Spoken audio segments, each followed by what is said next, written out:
சொந்தங்களுக்கு வணக்கம். மீண்டும் அனைவரை சந்திப்பதில் மகிழ்ச்சி.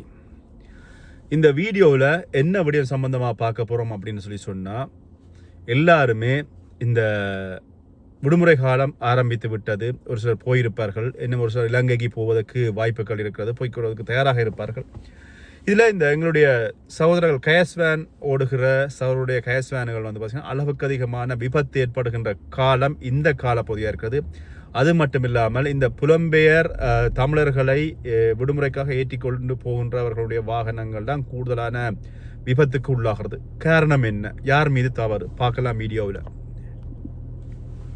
நீங்களும் இலங்கைக்கு போகிறதுக்கு தயாராக இருப்பீங்க. இது எல்லாருக்குமே, விடுமுறை போக தயாராக இருக்கிற எல்லாருக்குமே மிக மிக அவசியமான ஒரு விஷயம். நீங்கள் இவ்வளோ விடயத்தையும் கவனத்தில் கொண்டீங்கன்றால் மட்டுமே குறிப்பிட்ட வாகனங்கள் விபத்துக்கு ஆளாவதற்கான வாய்ப்புகள் சரியான குறைவாக இருக்கும். குறிப்பாக இதுக்கு புலம்பெயர் தமிழர்களில் இருக்கின்ற பெரிய ஒரு தவறு அப்படின்னு தான் சொல்லலாம்.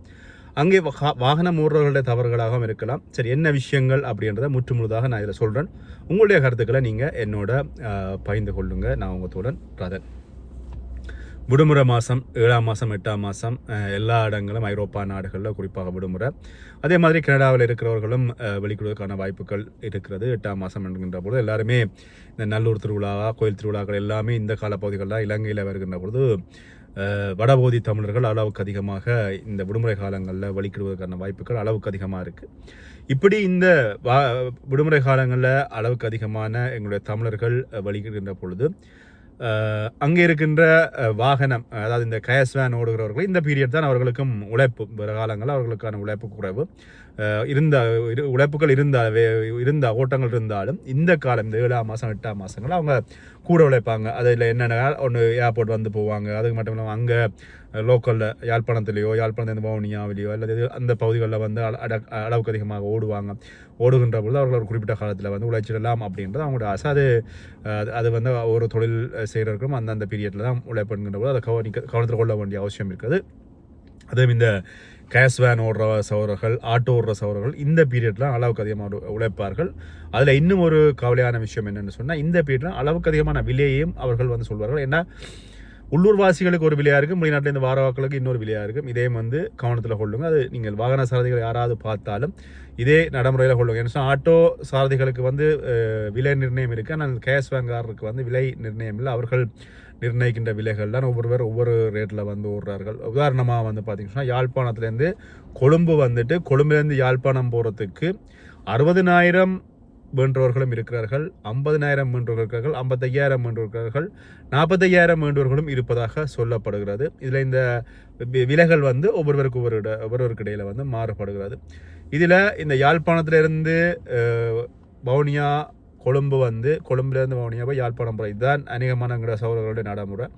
இப்படியே இருக்கின்ற பொழுது இந்த எங்களுடைய புலம்பெயர் தமிழர்கள் வருகின்ற பொழுது அங்கிருந்து வாகனங்களை கூட்டிக் கொண்டு வருகின்ற இந்த வாகனங்கள்லாம் கூடுதலாக அளவுக்கு அதிகமான விபத்துக்கு உள்ளாகிறதுக்கான காரணமாக என்னென்னு சொன்னால், அங்கே இருக்கிற சகோதரர்கள் அங்கேருந்து வருவாங்க. இப்போ இங்கே இரவு 7 மணிக்கு ஃப்ளைட்டு லேண்ட் ஆகி ஒரு ஆளை பிக்கப் பண்ண போகிறாங்கன்னு சொன்னால் அங்கேருந்து 10 மணி 9 மணி தான் வலிக்கிடுவாங்க. காலையில் 9-10 மணி வலிக்கிட்டு ஒருக்கா முருகண்டியில் நிப்பாட்டுவாங்க, ஒருக்கா பவுனியாவில் நிப்பாட்டுவாங்க, அதுக்கப்புறமா எங்கேயாவது ஒரு சிங்கள பிரதேசத்தில் நிப்பாட்டுவாங்க, அதுக்கப்புறமா கொழும்பு நிப்பாட்டுவாங்க. கிட்டத்தட்ட 400-400 கிலோமீட்டர் 4 இடத்த நிப்பாட்டி ஓடுறாங்க. கிலோமீட்டர் வேகம் பார்த்தீங்கன்னு சொன்னால் 40-70-80 தான் ஸ்பீடாக இருக்குது. அதுக்கு மேலே அங்கே கிலோமீட்டர் ஸ்பீடும் இல்லை. யாழ்ப்பாணத்துலேருந்து கொழும்பு வருகின்ற போது மேக்ஸிமம் 70-80. அதில் ஒரு 1000 இடத்துல போலீஸ் கண்ட்ரோல்கள் எல்லாமே நிற்கும். இதெல்லாம் இந்த தடைகள் எல்லாத்தையும் தாண்டி தான் ஒவ்வொரு கேஸ் வேன்காரனும் கொழும்பு திருப்பி போகிறாங்க.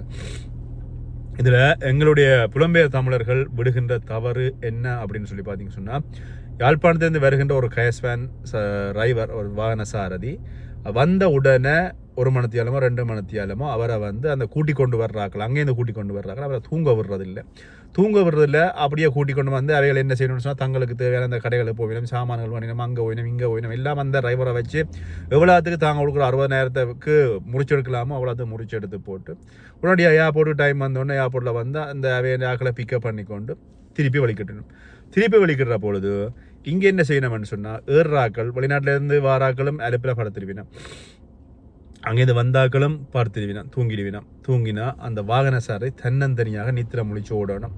இந்த வாகன சாரதி தன்னந்தனியாக நித்திர முழிச்சு ஓடுகின்ற பொழுது இவர் வந்து பார்த்தீங்கன்னு சொன்னால் இரவுகளில் அங்கங்கே நின்று கல்லால் வாகனங்களுக்கு அறிவாங்க. அது என்பி நம்பர் போட்ட வாகனத்தினுடைய வடபகுதி பதிவுள்ள நம்பர்கள்னு சொன்னால் கல்லால் அறிகிறது, கத்தியால் அறிகிறது, பொத்துளால் அறிகிறது, களவுக்கான பிரச்சனைகள் இதுகளில் இருந்தெல்லாம் அவங்கள பாதுகாத்து யாழ்ப்பாணம் கொண்டு வேண்டிய பெரிய கடப்பாடு அந்த டிரைவருக்கு இருக்குது. அதில் நீங்கள் நித்திரையாகிடுவீங்கள். உங்களிடம் அந்த டிரைவரை நம்பி 8-9 உயிர் இருக்குன்னு சொன்னால் அந்த 9 பேர் உயிரையும் கொண்டு போய் சேர்க்கணும். அவர் நித்திரை கொள்றாரா இல்லையான்றதை பார்க்குறல நீங்கள் ஏறினோன்னா தூங்கிடுவீங்க. அதிலும் இந்த மது அருந்துபவர்களாக இருந்தால் ஃப்ளைட்டே வந்து ஃப்ளைட்டில் ஏறினோடனே குடின்னு வேண்டி குடிச்சிட்டு ஃப்ளைட்லேயே நித்திரை கொள்ளுவாங்க. அதுக்கப்புறம் வேனில் ஏறணுன்னா வேன்லேயே நித்திரை ஆகிடுவாங்க. அப்போ எல்லாரும் நித்திரை ஆகினா அந்த வாகன சாரதி ஒரு கட்டத்துக்கு அப்புறமாக நித்திரை தூங்குவதற்கான வாய்ப்புகள் இருக்குது. அதனால தான் அவர் நித்திரை தூங்கி கொண்டே அடிக்கப்படுறது அல்லது வருகின்ற வாகனங்களோட கொண்டே மோதுறது அல்லது இந்த தடம் விட்டு தடம் மாறது, அதாவது வந்து போகிற ரேக்கை விட்டு வார ரேக்கில் கொண்டே வேனை விடுறது, இப்படியான விபத்துக்கள் அளவுக்கு அதிகமாக வர்றதுக்கு காரணம் இந்த டிரைவருக்கான ஓய்வை சரியான முறையில் இந்த பணிக்கு அமர்த்துபவர்கள் கூட்டிக் கொண்டு வருபவர்கள் கொடுப்பதில்லை. அதை விட இன்னும் இன்னொரு விஷயம் என்னச்சுன்னா, வருகின்ற பொழுதும் டிரைவருக்குரிய சாப்பாடுகளை சரியான முறையில் கவனிப்பதில்லை, தேத்தனிகளை வேண்டி கொடுக்குறதில்ல, அவங்களுக்கான ஜூஸ்களை வேண்டி கொடுக்கல. இதில் பெரிய காசை நீங்கள் இழக்க போகிறதில்ல. ஒரு சாப்பாடு மேக்சிமம் 1500 4 தடவை சாப்பாடு கொடுத்து அவனுக்கு 6000 ரூபா காசு தான் போகுது. அந்த 6000 ரூபா காசில் நீங்கள் எங்கே கோடி கட்ட போகிறீங்கன்னு தெரியல. உங்களோட உயிர் போச்சுன்னு சொன்னால் 6000 ரூபா போச்சு. இப்படி கணக்கு பார்க்குறவர்கள் இருக்கிறாங்க. திரும்பி போய்க்குள்ள நீங்கள் ஏறி படுத்துருவீங்க. அந்த குறிப்பிட்ட சாரதி எங்கெங்கே நிப்பாட்டணும் அங்கங்கே நிப்பாட்டி தன்னுடைய முகத்தை கழுவி கண்ணை முழிச்சு அங்கே போகின்ற பொழுது அதை கவனிக்கிறதில்ல. நீங்கள் மது அருந்தி போட்டு ஏறி ஃப்ளைட்டில் மது அருந்தி போட்டு நீங்கள் இறங்கி வேனில் நித்திராயினீங்கன்னு சொன்னால் அந்த வாகன சாரதி வந்து உங்களை கவனமாக கொண்டு போய் சேர்ப்பதில் குறியாக இருப்பார். அவர் தன்னுடைய உடல் கலைப்பை யோசிக்க மாட்டார். என்னென்னு சொன்னால் அங்கேருந்து வந்து இங்கே இறக்கிட்டு சில நேரம் இருக்குது உங்களை கொண்டு இறக்கி போட்டு திருப்பி அடுத்த ரிப்பு இருக்கும், அல்லது முன்னம் ஒரு ரிப்பை கொண்டு இறக்கி போட்டு உடனே அங்கேருந்து திருப்பி வந்திருப்பார் இங்களை இறக்குறதுக்கு. அப்போ அதனால் இங்கேருந்து போராக்கள் புலம்பெயர் தேசங்கள்லேருந்து போராக்கள் தயவு செய்து நீங்கள் எவ்வளவுதான் பெரிய பணக்கார பெரிய பந்தாவாக இருக்கலாம், ஆனால் அந்த சாரதிக்குரிய மரியாதையை தயவு செஞ்சு கொடுங்க. அவருக்கு தேவையான இடத்துல அடிக்கடி வந்தால் அவரை வந்து தட்டி கதகுகளுங்க, அதில் காய்ச்சிட்டுருங்க. ஒரு குறிப்பிட்ட 6-7 மணத்தியாலும் 8 மணத்தியாலும் நினைக்கிறேன் 8 மணத்தியாலும் அவரோட காய்ச்சிருந்தீங்கன்னு சொன்னால் அவர் சரியான முறையில் கொண்டு போய் சேர்ப்பார். அது மட்டும் இல்லாமல் அப்பப்போ அவருக்கு வந்து தேவையான அது ஒரு தனியாக இருக்கலாம், ஒரு காஃபியாக இருக்கலாம், அல்லது ஒரு ஜூஸாக இருக்கலாம், அல்லது ஒரு ரெட்புல்லாக இருக்கலாம், அல்லது வந்து சில பேர் அந்த நித்திரம் வைக்கிறதுக்கான வெத்திர பாக்கு போடுவார்களாக இருக்கலாம். அதெல்லாம் வெத்திர பாக்கெல்லாம் கணக்காசை இல்லை, 100 ரூபாய்க்கு வேண்டி கொடுத்தீங்கன்னா அவங்களுக்கு போக வரைக்கும் காணும். அப்போ அப்படி சின்ன சின்ன செலவுகள் செய்ததில் வந்து கவனத்தை கொள்ளுங்க. ஏன்னு சொன்னால் நீங்கள் சின்ன செலவுகள் தானே எதுக்கு நாங்கள் கொடுக்கணும், நாங்கள் 60,000 ரூபா வாகனத்தை பிடிச்சி கொண்டு வந்தோம் அவர்களுக்கு நாங்கள் எதுக்கு செலவழிக்கணும் அப்படின்னு நீங்கள் யோசிச்சிங்கன்னா அதுதான் முட்டாள்தனம். நீங்கள் 60,000 ரூபாய் பெருசாக பார்க்குறீங்க, அந்த டிரைவர் கொண்டே உங்களை விட்டான்னு சொன்னால் உங்களை உயிரும் போச்சு, அவருடைய உயிரும் போயிட்டு அவரோட வாகனம் போச்சு. அதனால் இந்த புலம்பெயர் தேசத்தில் போகிறவர்கள் இந்த அர்ப்பனுக்கு கணக்கு பார்க்காம உங்களை நம்பி ஏற்றி கொண்டு போகிற அவங்களுடைய வாகன சாரதியை மிக மிக மிக அவதானமாக வச்சுருங்க. யாராவது ஒரு டிரைவருக்கு பக்கத்தில் யாராவது ஒருவர் வந்து டிரைவருக்கு பக்கத்தில் நித்திர கொள்ளாதவர் முழிச்சிருக்கக்கூடியவர் டிரைவருக்கு பக்கத்தில் விடுங்க. ஏறினோட நாங்கள் வெளிநாட்டிலேருந்து தானே வாரம், நாங்கள் பெரிய சங்கிலி எல்லாம் போட்டிருக்கோம், எங்களை முன்னுக்கு வரவங்க எல்லாரும் கவனிக்கணும்ன்றக்காண்டி நீங்கள் பட்டரி எங்களை அடி போட்டு முன்னுக்கு இருந்து பப்பப்பறையேண்டு படுத்துருந்தீங்கன்னு சொன்னால் அந்த சாரதி அங்கே அடிக்கிற வெயிலுக்கு அப்படியே தூங்கிடுவார். இப்போ நீங்கள் இங்கே வெளிநாடுகளில் பார்க்குறீங்க இவ்வளோ வக்கீல வந்து வாகனம் ஓடுறாங்க தெரியும், ரோட்டு வழியாக அப்படியே தூக்கும். அதே மாதிரி இலங்கையிலேயும் அதே மாதிரி தான். வாகனம் நீங்கள் ஓடுறவர் வந்து பக்கத்தில் இருக்கிறவர் வந்து நீங்கள் பப்பப்பறையேண்டு படுத்தீங்கன்னு சொன்னால் அந்த வாகன சாரதியும் தூங்கி கொண்டு அப்படியே கொண்டு எல்லாரையும் தூக்கத்துக்கு அனுப்ப வேண்டியது.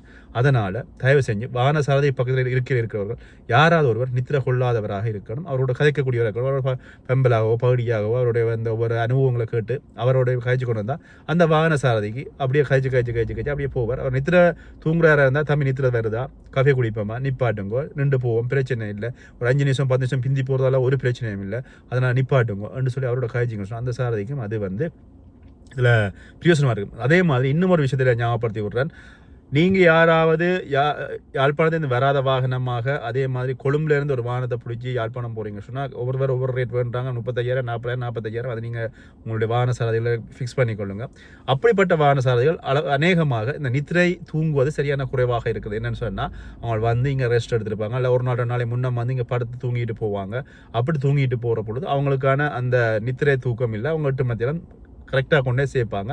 அதுவும் வந்து ஓரளவுக்கு லாபமாக இருக்குது. ஆனால் இப்போ நாங்கள் இங்கேருந்து போகின்ற பொழுது ஒரு வாகனம் தேடி பிடிக்கிறது, சில நேரங்கள் நாங்கள் புக் பண்ண வாகனம் சரியான இது வராது, முதல் ஓமன் இருப்பாங்க, கடைசி நேரத்தில் வர மாட்டாங்க, அப்படியான பிரச்சனைகள் எல்லாம் இருக்குது. அதனால் இந்த வாகன சாரதிகள் என்கின்ற பொழுது நாங்கள் எங்களுடைய உயிரை எங்களுடைய உடம்பை நாங்கள் எப்படி பார்க்குறோமோ எங்களுக்கு என்றால் நோகுது குத்துது குடையுதுன்னு பார்க்குறோம் அதே மாதிரி தான் ஒரு வாகன சாரதியும் அவனுக்கு என்னென்னு சொல்லி பார்த்தீங்கன்னு சொன்னால் தான் அவன் உங்களை கரெக்டான முறையில் அந்த இடத்த கொண்டு போய் சேர்க்கிறதுக்கு உறுதுணையாக இருக்கும்.